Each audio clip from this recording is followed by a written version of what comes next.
of reverence and worship towards their ancestors. Misfortune indicates that something's went wrong. So if they fall on misfortune, they think, well, we haven't been doing our duties properly. It's that, it comes back down to them. So then, that's Confucianism. Taoism's similar, and it's Taoism that is the family aspect that my wife came through originally. This religion has its roots in the nature worship of the original or oldest Chinese people. They believe that there's a natural order to things, or a way of heaven. So again, this Tao or Deo, or however you pronounce it, is important to them. One can come to know by living in harmony with nature through an understanding of natural laws. So they have a more of an emphasis on natural things. An individual can gain eternal life. Right? So they believe through this yin and yang that everything cancels itself out, that they will ultimately result in some kind of, quote, eternal life.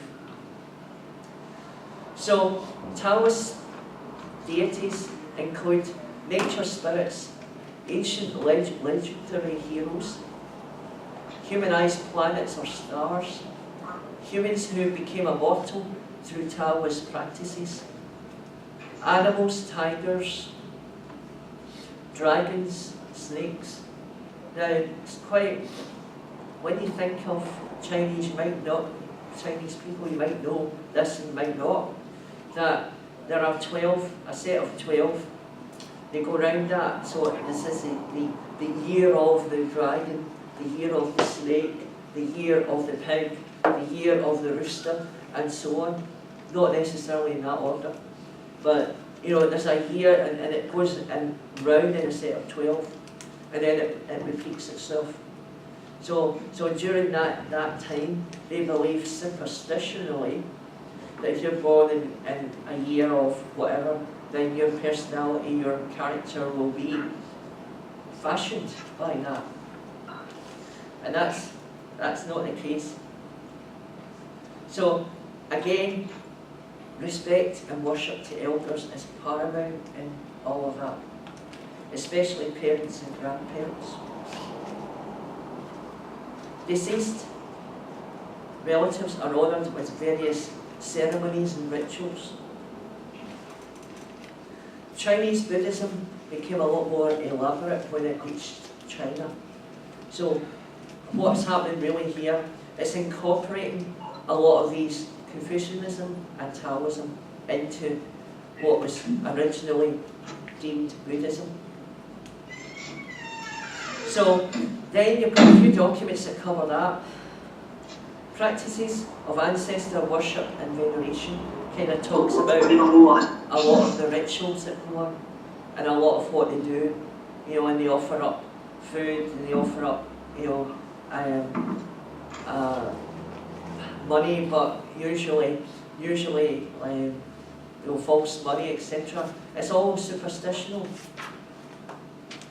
And then my wife is supplied Nicol on Taoism, and that is a bit of a personal insight from her on what it's like. Now, she was born here, brought up in a Western society, but influenced by Eastern parents, and that was a struggle. Okay, but have a read at that at some point at your leisure, and if you've got any questions on any of it, then let us know in some way or other, and we can get some more information for you. And then we come to Hare Krishnas. Sometimes you see people out in the street chanting, sort of dancing about, trying to sell literature. They kind of dress, you see they've got like beads and so on. They look different. They sometimes dress different too.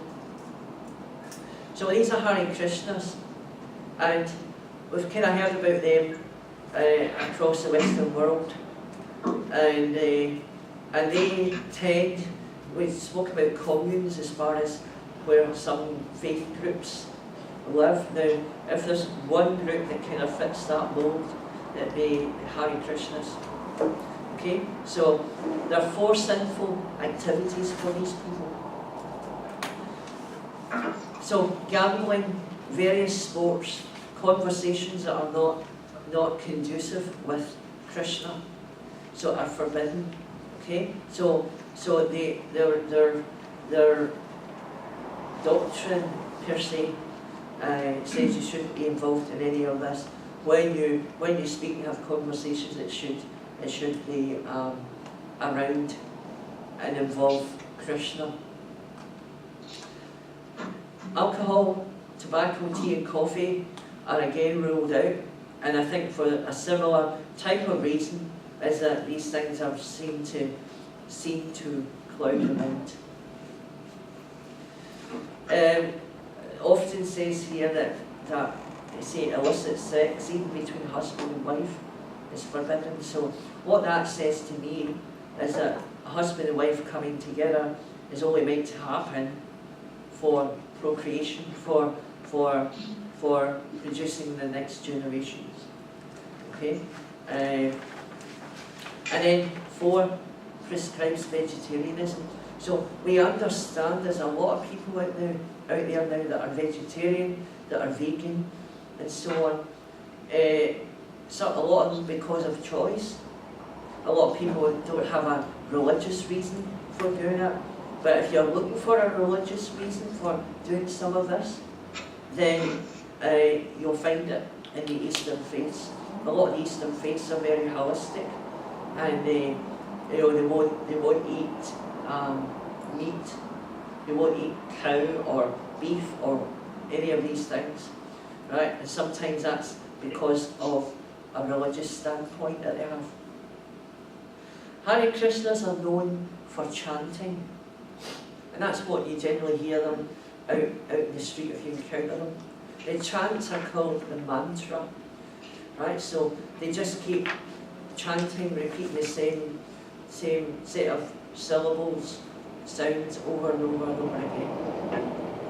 The average devotee will spend about 6 hours a day chanting. Right? They obviously believe that if they do all of that, that they're achieving something spiritually. But you know, to spend 6 hours out of your day chanting, I know it's a challenge, very often a challenge for Christians to get together for prayer, for whatever, you know. So that's not a judgment on anybody, but we all know that we have challenges. Well, let's get together and pray. But these people are religiously, ritualistically chanting for 6 hours a day. And that might be in private, it might be in corporate groups, but you know, to commit to that. The Hare Krishna mantra is chanted something like over 1,700 times in a day. How they count that, I don't know. Okay, but they're doing it a whole lot. Let's just understand that's what it means to them. They spend another 6 hours or more in street work. So they might be chanting, begging, selling literature, dancing. So they become quite can become quite iconic in the streets, and people end up like giving them money and things like that. 4 levels of membership for this group. So these are increasing levels of membership. Probationary period. That's when it's said that every minute of their day is mapped out. Okay, so by the leadership, you know, every waking minute is mapped out, and they've got tasks and so on that they need to carry out. And that's just to prove themselves in the first instance in a probationary period. They then get an elaborate initiation ceremony where they get the beads, and they get a name, a secret name that they're given as well.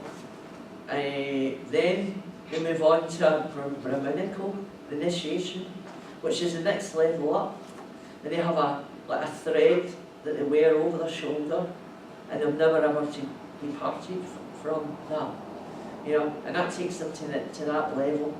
And then if they're really dedicated, they get the sannyasi level.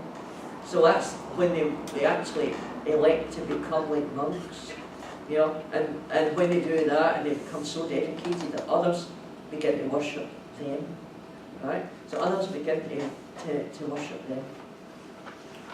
So your handouts for that are Hare Krishna compared with Christianity. Next month we're going to be stretching a bit further to look at some Hinduist practices. A lot of these things a lot of what we spoke about today came out of Hinduism. And Hinduism, again, is largely based, still is largely based around India. You'll find when we talk about that they're firmly of the view that their faith is polytheistic. Okay, so there's a god of this, a god of that, a god of, you know, and so it goes on. We'll also look next time at something called New Age. So, as much as we've been talking today about religions that are some of them very ancient, right? Next time we'll talk about a very ancient religion, but a much more recent one as well, because New Age, the endeavour of New Age, as we'll see next time, is really to bring together a lot of the Eastern thoughts and beliefs and merge that together, so that they can say, well, you can be a part of all of this if you want to be, under the banner of New Age. And New Age is a big challenge in our world today. Okay, so it's a whistle-stop tour of the Far East. Okay, there's lots of stuff that people do with Buddhism and Taoism and Confucianism, offering up food to idols, you know, all of the stuff that goes on, that they do because they believe that their ancestors can influence life after death. So that's an introduction to reincarnation as well. We'll cover a bit more of that next time. Anybody got any questions? Okay. So what to do is you've got your self-help sheets for this month too. So you can go away, have a look at your notes, your handouts, and all of that will help you to answer the questions on your sheets. You don't need to have these sheets in, they're for you, just for your use. But after next month's class, there will not be a class in December. The next one after that will be a class test in January. And the reason that we give I just like to have a look to see how it is. Millennial Bible College, can you please mute your mic? Thank you. Oh, sorry. Oh, goodness. I thought we were. Oh, it's the iPad. Okay. So the little